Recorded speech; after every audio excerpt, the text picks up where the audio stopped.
UPSC prelims examination 2026 में CSAT के paper को लेकर आपकी एग्जाम हॉल की स्ट्रेटजी क्या होनी चाहिए, ये बहुत इंपॉर्टेंट टॉपिक है। इसको समझने की ज़रूरत है। कई ऐसे लोग हैं जिनको सीसेट की जिनकी तैयारी भी बहुत अच्छी है, लेकिन एग्ज़ाम किस तरीके से अटेम्प्ट करना है, किस सेगमेंट को पहले उठाना है, कितने टाइम में कितने सवाल अटेम्प्ट करने हैं, ये अगर कुछ बच्चों को पता लग जाए तो मुझे लगता है कि वो टाइम मैनेजमेंट बहुत अच्छे तरीके से कर पाएँगे और सीसेट किसी भी हाल में उनका नहीं रुकेगा। बहुत बेहतरीन तरीके से इस वीडियो के माध्यम से हम लोग सीसेट की एग्जाम हॉल स्ट्रेटजी को समझने की कोशिश करेंगे। अगर वीडियो को आप लोगों ने अभी तक लाइक शेयर नहीं किया है तो जल्दी से वीडियो को लाइक कर दीजिए, शेयर कर दीजिए और डिलाइट आईएएस के यूट्यूब चैनल को सब्सक्राइब कर लीजिए। टेलीग्राम चैनल का लिंक जो है वो डिस्क्रिप्शन में दिया हुआ है, उसको ज्वाइन कर लीजिए क्योंकि वहां पर हर एक अपडेट हम शेयर करते हैं और वहां के डिस्कशन ग्रुप में आप मुझसे सीधे तौर पर अपना हर एक सवाल पूछ सकते हैं। सबसे पहली चीज मैं आप लोगों को बताऊं, देखो सीसेट का पेपर क्यों ज्यादा रेलिवेंट है। आपको पता है कि जीएस में 120 से 30 नंबर लेने वाले एस्पिरेंट भी सीसेट के पेपर में बाहर हो जाते हैं। ऐसी बहुत सारी मार्कशीट्स आप लोगों ने पिछले कई सालों में देखी होंगी। किसी के 65 बन रहे हैं, किसी के 64 बन रहे हैं, 63 बन रहे हैं। 66 मार्क्स आपको सीसेट के अंदर कंप्लीट चाहिए। अगर उससे कम हुए तो आप बाहर हो जाएंगे और पेपर इस लेवल का पूछ रहा है यूपीएससी कि 66 मार्क्स लेना भी अपने आप में एक बहुत बड़ी चुनौती है ना। तो सबसे पहली चीज तो बहुत डिफिकल्ट पेपर है। अगर देखो बाहर होना तो बाहर होना ही है ना, चाहे आप जीएस के पेपर में बाहर हो, चाहे आप सीसेट के पेपर में बाहर हो, आप मींस तक तो नहीं पहुंच पाए ना। इसलिए इस पेपर पर सबसे ज्यादा ध्यान देने की जरूरत है। अब देखो इसकी तैयारी तो आप लोग कर चुके होंगे, है ना। तैयारी के मामले में तो अभी मैं आप लोगों को कुछ भी बताना नहीं चाहूंगा।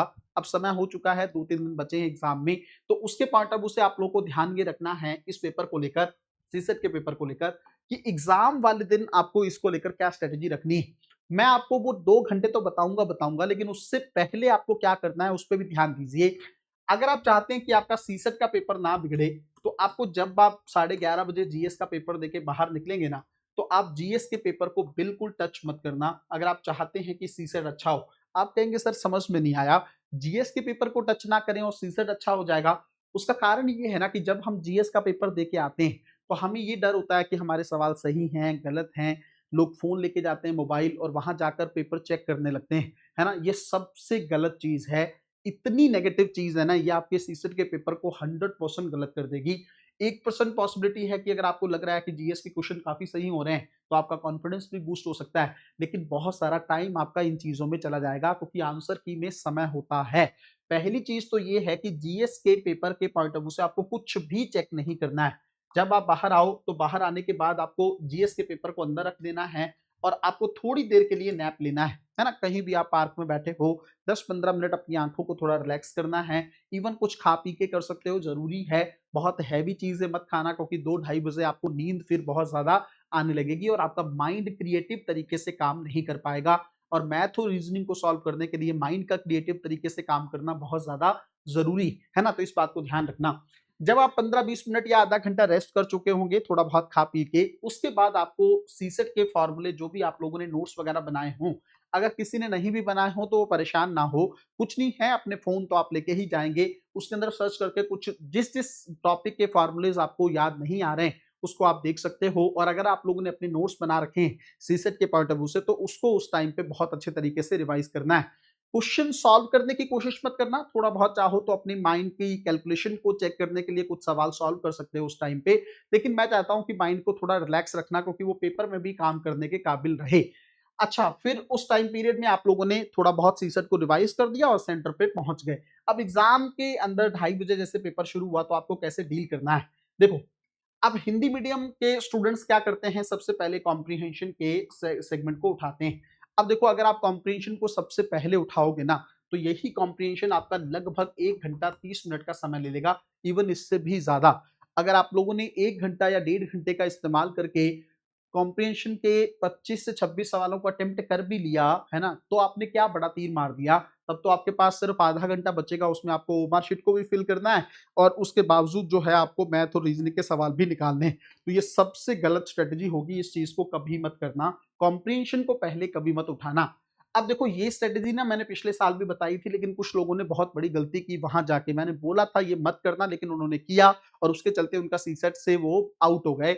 देखो उन्होंने क्या किया, मैंने उनको कहा था सबसे पहले आपको रीजनिंग को उठाना है, उसके बाद आपको मैथ के क्वेश्चन करने हैं, है ना। इस बार तो हालांकि जो सीसेट का बैच हुआ है उसमें मैंने बच्चों को बहुत अच्छे तरीके से तैयार कर दिया है इन चीजों के लिए, लेकिन पिछले साल उनकी कमी रही, इसके चलते उनको प्रॉब्लम भी हुई। अब मैं फिर से बता रहा हूं, सबसे पहले आपको रीजनिंग को उठाना है और मैथ को उठाना है। इन दोनों को मिला के 55 मिनट में कम से कम आपको 20 से 22 क्वेश्चन को अटेम्प्ट कर लेना है ना। 22 से 25 क्वेश्चन अगर आप अटेम्प्ट कर सकते हो, इससे बेहतरीन कुछ नहीं होगा। ध्यान रखना, एक और चीज समझिएगा, ये जो 22 क्वेश्चन आपने अटेम्प्ट किए इसमें कम से कम 15 प्लस क्वेश्चन आपके सही होने चाहिए। ये ना हो कि आप अटेम्प्ट तो 30 कर लें और उसके अंदर सही ही आपके 10 बैठ रहे हैं, ये रेशियो नहीं होना चाहिए।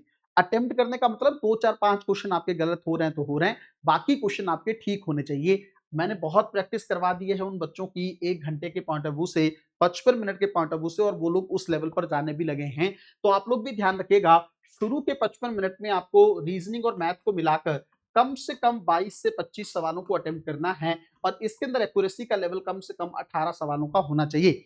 जब 1 घंटा आपका इस काम को करने में निकल जाए, उसके बाद आप कॉम्प्रिहेंशन के सेगमेंट को उठाइए और अपने आप को टारगेट दीजिए कि 35 से 40 मिनट में आपको सारा कॉम्प्रिहेंशन सॉल्व करना है। अगर 35 से 40 मिनट भी ले रहे हैं ना, इवन 45 मिनट भी ले रहे हैं, तो उसके बाद भी आपके पास एक सवाल को सॉल्व करने के लिए लगभग 1 से 1.5 मिनट का समय है। तो स्पीडली थोड़ा, इससे फायदा क्या होगा कि लास्ट में अगर आप कॉम्प्रिहेंशन को तो आप 10 मिनट में भी खींच के सॉल्व कर सकते हैं। अगर आपको दिख रहा है कि कुछ भी नहीं है, मैथ और रीजनिंग को लास्ट में सॉल्व नहीं कर सकते, क्योंकि उस समय काम ही नहीं करता है माइंड आपका ना, कैलकुलेशन नहीं हो पाती है लास्ट के आधे घंटे में। लेकिन कॉम्प्रिहेंशन को आप लास्ट में स्पीडली भी सॉल्व कर सकते हैं। तो इस स्ट्रेटेजी का बेनिफिट है कि अगर आप कॉम्प्रिहेंशन को लास्ट में उठाते हैं तो एक तो स्पीडली होता है और दूसरा आपके अंदर एक कॉन्फिडेंस है कि आप 18 के आसपास सवालों को सही कर चुके हैं, है ना। तो कॉम्प्रिहेंशन के मान लीजिए आपने 25 सवाल भी निकाल दिए, तो यहाँ पे आप बहुत अच्छे तरीके से यहाँ पहुंच जाएंगे और 43 के आसपास आपके क्वेश्चन बन जाएंगे। अगर 43 नहीं भी हुए, 37 38 के आसपास क्वेश्चन भी आप अटेम्प्ट कर पा रहे हो, मतलब एग्जैक्ट सही कर पा रहे हो, तो बहुत आसान तरीके से आपका सीसेट निकल जाएगा। ये प्रैक्टिकल स्ट्रेटेजी है सीसेट को लेकर। मैं फिर से कह रहा हूं, पिछले साल बच्चों ने क्या किया, ध्यान से देखिएगा। शुरू में रीजनिंग के सवाल उठाए, मान लो है ना, 2-3 सवालों को करने में समय बहुत लगा। उसके बाद फिर उन्होंने मैथ का एक आध सवाल को टच कर दिया होगा, उसमें वो सवाल बन नहीं रहा था और टाइम जा रहा था। जब उनके 20 से 25 मिनट चले गए, तो उन लोगों ने फिर एकदम से ना आप देखा ना ताप देखा और कॉम्प्रिहेंशन को उठाकर करने लगे। ये आपकी गलत स्ट्रेटेजी है। देखो मैं आपको हमेशा एक बात कहता हूं, और जो भी यूपीएससी का सीरियस टीचर होगा वो जानता होगा कि 27-28 कॉम्प्रिहेंशन के सभी भी अटेम्प्ट कर लो ना, तब भी सीसेट निकलने की संभावना बहुत कम होती है, चाहे आपके सारे सही ही क्यों ना हो जाएं, है ना। क्योंकि देखो पेपर में कुछ सवाल गलत होने की भी पॉसिबिलिटी रहती है।